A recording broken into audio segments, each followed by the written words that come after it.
pourcentage en appui, des chiffres, des nombres, j'ai plus confiance à ce genre de personne parce qu'il parle avec des preuves. Il parle avec, voilà.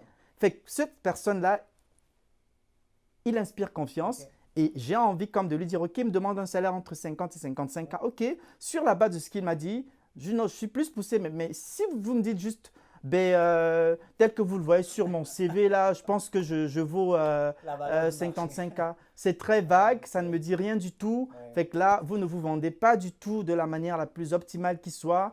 Fait que c'est clair que je vais être professionnel avec Ouais. vous, mais c'est clair que vous n'allez pas être retenu. Je retiendrai quelqu'un d'autre qui me parlera sur des faits et qui se basera sur des faits bien spécifiques, qui me parlera de ses réalisations, de ses expériences, de ses qualifications, de ses projets. Et sur la base de ça, si ça cadre avec ce que moi je recherche comme ressources, Ok. pourquoi est-ce que je ne vais pas le garder et payer ce qu'il me demande? Oui. Sachez que pour chaque poste, on a toujours des fourchettes de salaire. Ah, ok, On a un en plus. minimum, on a un middle et on a un max pour chaque poste. Ok. Fait que n'ayez pas peur de demander, mais soyez réaliste dans votre demande, soyez professionnel et soyez factuel. Est-ce qu'en général, le monde se sous-estime ou se surestime dans leur attente salariale? Oui, ça arrive souvent. Lesquels des deux tu Dans penses? mon expérience de recruteur, vous savez, quand on est en recherche d'emploi, là, quand on a cherché de l'emploi pendant 5, 6 mois, Sous-estime. à un moment, on est comme, ben, OK, ben, je vais prendre ce qui me vient. Là, vous savez, vous avez des factures à payer, le temps passe, ça commence écoutez, Ouais. à un moment, ben, vous allez prendre ce qui vous vient. Mais moi, je vous dis, arrêtez, ne vous sous-estimez jamais. Croyez toujours à la valeur de votre unicité. Croyez toujours pensez à vos réalisations passées. Vous avez fait des choses par le passé, OK? Vous avez de l'expérience, vous avez une qualification. Même si vous êtes en recherche d'emploi aujourd'hui, cela ne devrait pas vous emmener. Je comprends que ce n'est pas facile. À un moment, il y a son estime de soi qui prend un coup, Ouais. mais relevez toujours la tête et dites-vous que vous avez de la valeur. Vous valez quelque chose et basez-vous sur cette valeur-là, sur vos réalisations pour pouvoir vous affirmer. Ok. Je ne vous demande pas d'être orgueilleux ou d'être arrogant, non. C'est d'être professionnel, mais d'être factuel en même temps. Ok. OK? Ça prend d'avoir un discours vraiment professionnel et basé sur des faits concrets.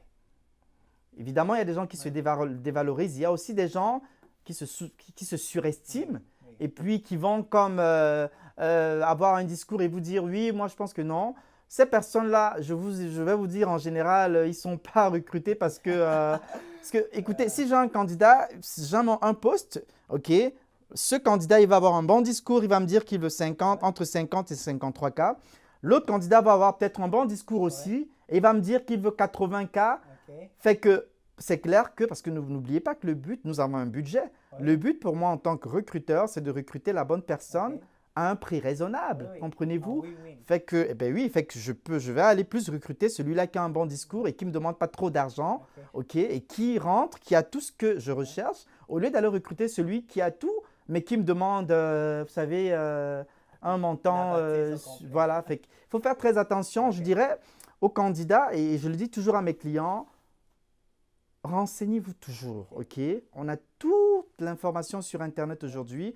Regardez ce que ça pèse sur le marché, Oui. le poste que vous recherchez. Ok. Qu'est-ce que ça pèse sur le marché? Pour les postes que je recherche, il y a plein de plateformes aujourd'hui. Il y a Glassdoor, il y a Salary.com de LinkedIn, il y a Scale.com. Il y a tellement de sites aujourd'hui qui vous permettent d'avoir les salaires pour des postes spécifiques. Ok. Par exemple, pour un poste de spécialiste marketing, vous allez juste tout simplement taper le titre du poste. Vous allez taper la région, Oui. vous allez taper peut-être la taille de l'entreprise et puis ça va vous donner les informations sur les salaires qui sont généralement payés pour ce poste-là Ok. dans la région dans laquelle vous vous retrouvez. Si vous êtes par exemple dans la région de Montréal, vous tapez marketing, spécialiste marketing, région de Montréal et vous avez des informations. En allant en entrevue, vous avez quand même une idée claire de combien en général on paye pour ce type de salaire-là. Ok. Ce qui fait que vous n'allez pas aller en entrevue et aller au-delà de ce qui se paie en général. Parce que si vous allez au-delà, Ok. largement au-delà de ce qui se paie en général,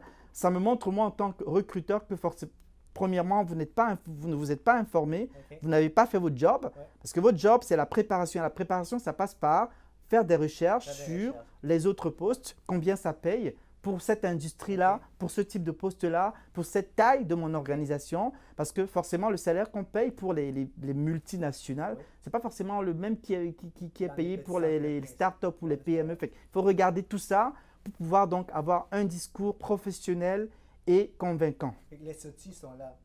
Les outils sont là et c'est pour ça qu'il est important de se faire accompagner par un coach. Parce que quand vous avez un coach, comme Ferdi aide, je vous donne tous les outils et toutes les stratégies. Je vous assure là, il y a des candidats à la sortie d'une entrevue, il m'a dit « Hey, j'ai cassé la baraque, je suis sûr que je l'aurai. » Je lui dis « Hey, calme-toi là, tu l'as pas encore. » Et je te le dis, je l'aurai là. Et finalement, il y en a qui l'ont. Finalement, il y a des personnes qui viennent en deuxième position.